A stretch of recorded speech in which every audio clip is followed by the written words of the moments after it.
Imagine, for a moment, standing at a crossroads where you must choose between your family and your homeland, a decision that would test the deepest bonds of love, loyalty, and identity. For tens of thousands of mainland Chinese spouses residing in Taiwan, this agonizing dilemma is no longer a mere hypothetical. It is a pressing reality, born from sweeping new residency regulations that have sent shockwaves through both sides of the Taiwan Strait. The question on everyone's mind: could a bureaucratic policy ignite a much larger conflict with global repercussions? To truly grasp the gravity of this controversy, we need to journey back through history.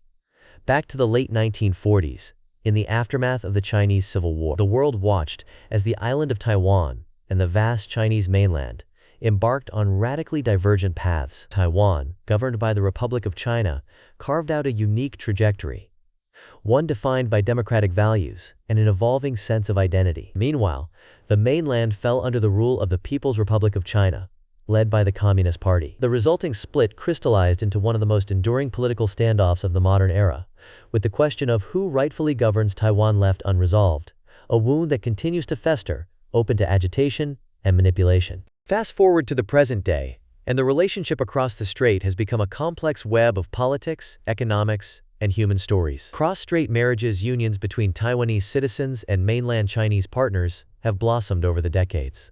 Today, there are well over 400,000 such families in Taiwan, representing a vibrant tapestry of shared dreams and divided loyalties.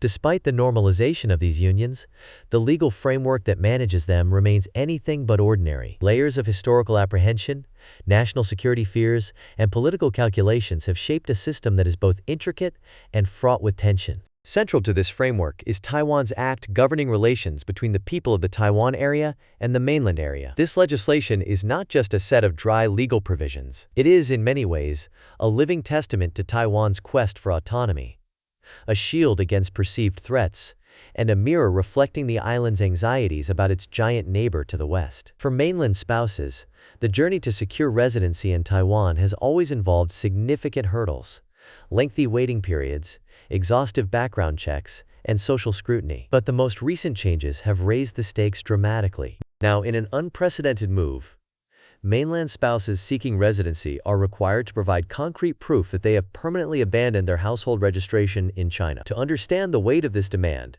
one must appreciate that household registration in China, known as hukao, is more than a bureaucratic formality. It determines a citizen's access to education, healthcare, property rights, and social welfare. By giving up their hukao, these individuals sever official ties to their birthplace, forfeiting rights and benefits that may have been in their families for generations. In effect, they are being asked to cut away a vital part of their identity, all for the sake of remaining with their loved ones in Taiwan. Taiwan's government defends these measures as essential for national security, with mounting evidence of influence operations, disinformation campaigns, and covert lobbying orchestrated by Beijing.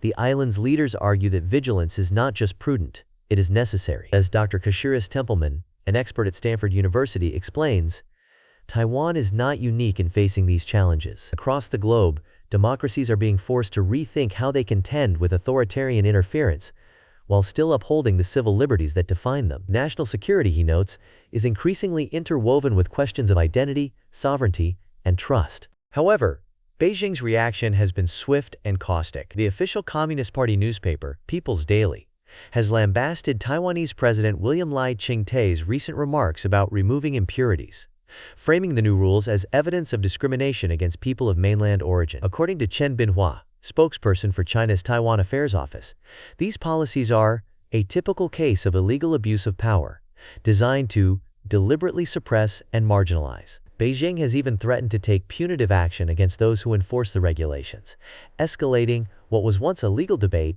into a diplomatic firestorm. This isn't just a war of words. On the ground in Taiwan, families are caught in the crossfire. For mixed households, the new rules are more than an abstract policy. They are a source of daily anxiety and heartbreak. Many spouses face the gut-wrenching prospect of giving up their Chinese citizenship, losing any claim to property or inheritance on the mainland, and risking alienation from relatives who remain across the strait. Children born into these families now inhabit a legal gray zone, with their futures clouded by uncertainty. Professor June Teufel-Dreyer from the University of Miami sees Beijing's outrage as calculated. By portraying Taiwan's government as illegitimate and discriminatory, Beijing seeks to push the narrative of inevitable reunification, regardless of the wishes of the Taiwanese people, she explains. This strategy is not new. Throughout history, authoritarian regimes have often painted their democratic rivals as weak or unjust, in order to sway both public opinion and international perception. But this time, the consequences could be even more far-reaching. Richard Bush of the Brookings Institution warns that these policies may end up backfiring on Taiwan's government. If you create a sense of alienation among hundreds of thousands of cross-strait families, you risk sowing the seeds of internal division, he cautions. The social fabric of Taiwan is delicate, and policies perceived as targeting a specific group can erode trust and weaken the very sense of unity that is crucial in times of crisis. Indeed, public sentiment within Taiwan is shifting. According to Lev Nachman at Harvard University, support for unification with the mainland is at an all-time low, with recent surveys indicating that fewer than 1 in 10 Taiwanese favor closer political ties. This hardening of attitudes has made any move towards compromise virtually impossible for elected officials, especially given the rising tide of nationalism and the existential threat many perceive from Beijing's increasingly assertive posture. Yet, as Dr. Shelley Rigger of Davidson College points out, the new rules are also an unmistakable signal to Beijing. Taiwan is drawing a line in the sand. By tightening residency requirements, Taiwan is asserting its sovereignty in a tangible way. But this stance comes with risks. Restrictive policies could alienate a segment of the population that has long acted as a bridge between the two sides, complicating people-to-people exchanges and undermining the very diversity that makes Taiwanese society resilient. Let's pause for a moment and consider the human cost. Where does this leave the tens of thousands of mainland spouses and their children, now forced to choose between family unity and their personal identity? For many, the choice is excruciating. Imagine being told that in order to live with your spouse and children in Taiwan, you must relinquish your birthright, cut all ties to your ancestral home, and risk permanent estrangement from your relatives on the mainland. Some families have already begun to split apart, while others live under constant stress, their futures suspended by legal uncertainty. Could these tightening rules push cross-strait tensions past a point of no return? Many analysts believe that such a scenario is not as far-fetched as it may seem. Bonnie Glaser of the German Marshall Fund warns that the risk of miscalculation is growing on both sides of the strait. Policies that appear technocratic or routine can quickly escalate into flashpoints, especially when they touch on issues of identity and sovereignty. As the world's eyes remain fixed on the region, the stakes could not be higher. Let's dig deeper into the potential chain reactions. If Beijing feels cornered, it could retaliate by imposing economic sanctions. Taiwan's economy is deeply intertwined with the mainland, with sectors like agriculture, tourism, and especially semiconductors relying on cross-strait trade. Imagine a scenario in which, overnight, restrictions on the export of agricultural products or critical semiconductor components inflict severe pain on Taiwanese businesses and workers. Such measures could reverberate throughout the global supply chain, affecting technology markets from California to Berlin and beyond. Professor Dreyer emphasizes that Beijing's accusations are more than rhetorical posturing. They are part of a larger, coordinated campaign to undermine Taiwan's international reputation and foster internal discord. By framing Taiwan as discriminatory and exclusionary, China aims to isolate the island diplomatically and justify its own hardline stance, she notes. The international community, meanwhile, must grapple with a complex question: how to support Taiwan's democracy while nudging it to uphold the highest standards of human rights and inclusivity. At the same time, there is a real risk of domestic backlash within Taiwan. With more than 400,000 cross-strait families affected, resentment could build among those who feel unfairly targeted. Some have already begun to organize, pushing for legal redress and greater public awareness. Richard Bush cautions that if enough citizens perceive these rules as unjust, it could erode support for the current administration's broader security agenda and even become a flashpoint in future elections. Legal challenges are also on the horizon. Human rights organizations are closely monitoring the situation, and it is entirely possible that the matter could end up before Taiwan's constitutional court. Should the judiciary rule that the new requirements violate basic rights enshrined in Taiwan's constitution, the government would be forced into a difficult balancing act, choosing between its security priorities and its commitment to democratic values. Such a scenario could set a precedent for other democracies grappling with similar dilemmas, from South Korea to Eastern Europe. Supporters of the new regulations argue that they are a necessary shield in an era of hybrid warfare and gray zone tactics. As Dr. Templeman observes, Taiwan is not alone in tightening controls against potential foreign influence. In recent years, countries like Australia, the United Kingdom, and Canada have all introduced new laws designed to curb covert lobbying, foreign donations, and influence operations. For many in Taiwan, these measures are a signal of resolve, a message that the island will not be cowed by intimidation or subversion from abroad. But there are also voices urging caution and compassion. Dr. Rigger highlights the importance of transparency and dialogue in policymaking. Policies crafted in isolation, without meaningful consultation with affected families and communities, risk undermining social trust, she warns. Democracies must find ways to balance security with empathy. Otherwise, they risk becoming the very thing they seek to defend against. Let's also examine the international dimension.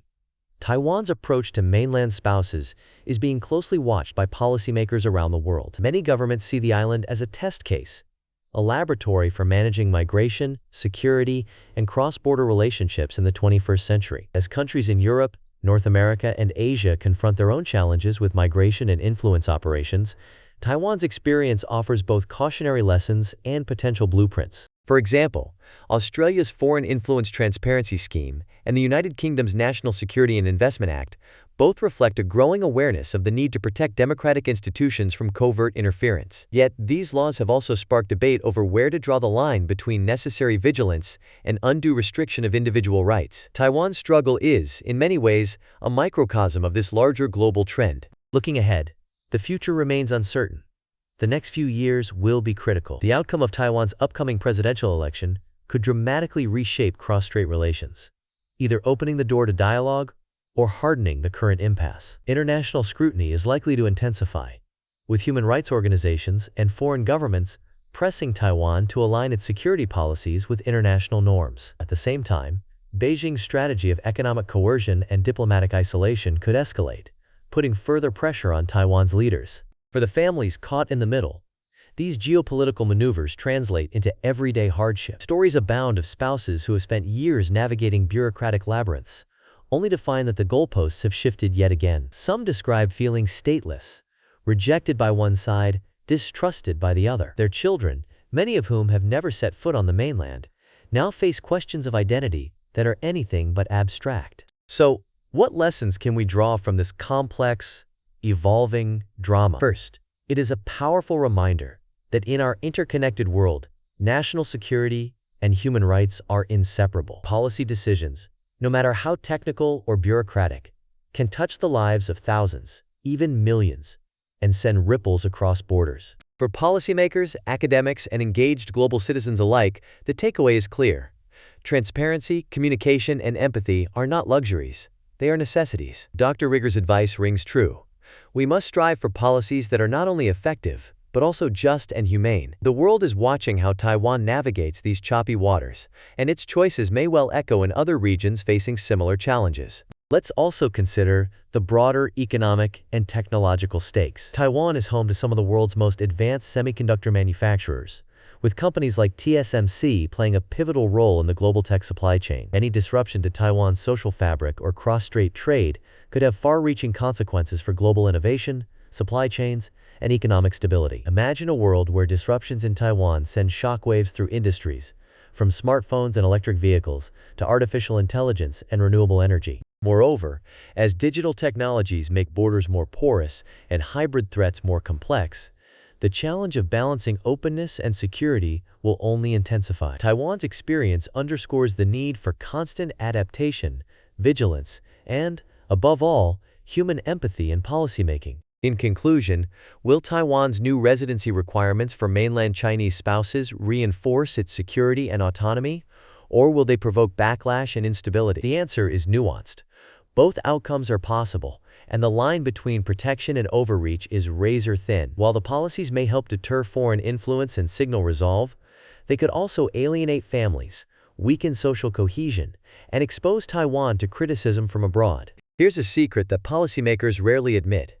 Many governments are quietly studying Taiwan's approach, seeing it as a test case for their own struggles with migration, security, and cross-border relationships. The next few years will reveal whether Taiwan's gamble pays off, or whether it inadvertently deepens the very divisions it hopes to prevent. Ultimately, this is not just a story about laws and borders.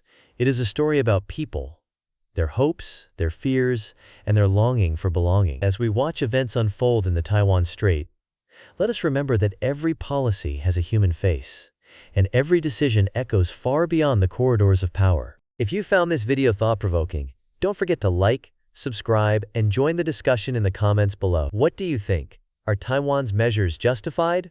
Or do they cross the line? How should democracies balance national security with individual rights in an age of growing authoritarian influence? Your perspective matters. Thank you for watching.